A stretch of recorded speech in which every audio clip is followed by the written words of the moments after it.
Skar! Skar! Skar! Skarboyz are back! Skarboyz are back! Oh yeah! And they've not been around since 3rd edition, so I'm chuffed. But back then, reading from the old codex, I'll tell you, they were described as veteran warriors who bear the scars of dozens of battles. Orcs that have grown exceptionally big and strong. They have gnarled arms bulging with slabs of muscle from fighting in numerous conflicts. Sounds deadly, but wasn't restrictive. They belonged to any clan you fancied. Back then, they used to cost 2 points more than a slugger boy and 3 points more than a shooter boy because there was a 1 point difference between the two. Now for that though, you got a +1 to your strength, which makes sense. Today, again, we get +1 to our strength, but now we're paying command points rather than points, which to me doesn't make as much sense. Another key difference is that Skarboyz used to be open to any clan. Now they are Goth clan only. Now I'm okay with this change if it's going to make the game more balanced, but it certainly doesn't make modelling or the fluff more balanced. I mean, think about it. A Skarboy he represents an intermediary stage between a boy and a knob. You know, the growth of an orc goes from a youth to a boy to a Skarboy to a knob and then eventually to a boss, if you make it that far. So it only makes sense that this stage of growth happens regardless of clan. I'm pretty sure you've seen boys and knobs in Blood Axes and Bad Moons and every other clan. So having the intermediary stage between the two represented as they always used to be, all the way back in 3rd I might add, only makes sense to me personally. But I am really looking forward to modelling some Skarboyz, don't get me wrong. I just feel limiting them to Goths restricts the modelling potential just as much as any game dynamic it might be limiting. So Skarboyz, yeah, I definitely want some, but I definitely would like to model, you know, some Blood Axe Skarboyz or some Snakebite Skarboyz. I don't like my options limited like that. It's okay from a game perspective, but you could have paid points or something like that, and you still would have been paying for it. So, yeah, I don't like these silly restrictions like this. But there you go. That's me. Other people might disagree. That's fine. I don't care. Well, I do. You can put it in the comments. I'll respond to it, perhaps, if it's a valid point that you make. But anyway, moving on.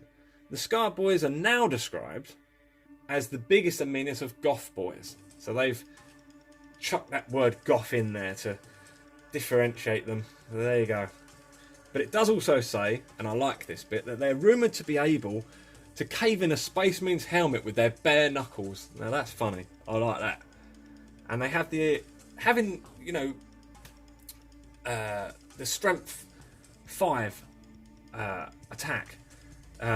Then if you combine that with, you know, having 30 Skarboyz, and you take all the buffs you can, and you make sure that they got sluggers and all the rest, you roll down the war boss and everything, you roll them in, imagine all of them attacks you're going to get a strength 5 instead of 4. You are going to break face. Seriously. So I'm really happy they're back. I'm grateful. I'm just a little bit peeved that they're clan specific. There are other things you could have done for the Goths, I'm sure. I'll be making some Skarboyz myself in my own Mech's Garage playlist, so check that out, coming real soon. But that's not all I'll be building, oh no, because not only did the Skarboyz return, but so did the Ardboyz, oh yes. And they were dropped in the last edition, which really frustrated me along with a lot of other veteran Skarboyz. Now, for me, it was one of the main reasons why I just absolutely fell out of love with GW in 7th, and I really disliked Orks in 7th. And they're the only army I play, so there you go, I walked away. If you ask most Orc fans which their favourite codex is of all time, they're probably going to tell you the Phil Kelly codex, the one that was around for 4th and 5th edition. And in that, he actually wrote this. Ardboyz are orcs with enough armour to stride through incoming fire, laughing contemptuously as their poorly armoured comrades are cut down at random. The Ardboyz cover themselves in thick plates of scrap metal that they scavenge and attach as loose-fitting suits. Though this can make the Ardboyz look like they are walking magnets, but it's generally considered unwise to point this out. Let's hope the leaked rumours that Ardboyz will cost 2 command points and only give a 5+ armour save are wrong. Because historically, Ardboyz always, the heavy armour that they're wearing would always confer a 4+ save. And it was always a points cost because it is a war gear option. I know we didn't have command points back in those days and the system's fairly new, but we are paying for every other war gear option in points, so why not heavy armour? I really hope that they do make it a points thing and not a command points thing. And if they do the command points thing, I hope that will be later adjusted. Ardboyz have always been fun to build. Whether you separate out your boys' bodies to have all your t-shirt bodies and all of your armoured bodies from your boys' kit, or whether you use the shoulder pads and the jaws to beef them up a little bit, the boys' kit always had options for you to be able to make Ardboyz, which was something I always really appreciated. So when they were dropped in the last edition, I was a bit bitter. But I have been keeping all of those armoured bodies aside and all of those shoulder pads, thinking that all the lads that I make from now on are just standard t-shirt boys, so they don't need these armoured bodies. So I've been saving them up. So here they are. Now in here I have mostly GW bodies, but there's a few third-party ones in there. There's some Cromlech armoured bodies. There's some old, there's one attached to some legs, some old metal bodies. I've got a few of those. I've got oh, I love this one here. This one with the old skull emblem on the body there. Oh, very nice. So I have those, and I will obviously then beef them up with jaws and shoulder pads, which I keep in this little drawer here. All right. Like I say, I would separate out the bodies that are more t-shirty looking, more loose. So you know, I've got a third-party one there with some chainage going on, but that's definitely a t-shirt body, as I'd call it. There's a Warhammer Fantasy body there, very similar again, it's just a t-shirt body.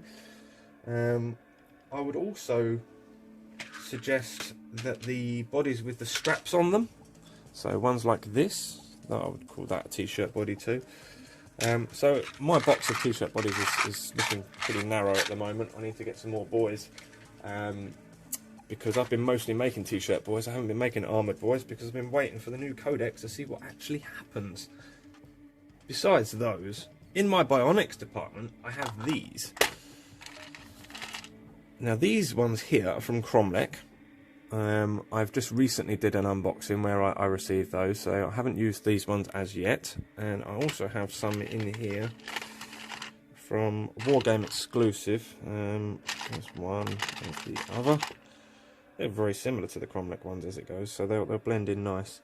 See, these are bionic bodies, but they are also, as far as I'm concerned, perfectly usable for Ardboyz, because, you know, a boy that's got a bionic body, at least it's fairly safe to say he's got some armour attached to him.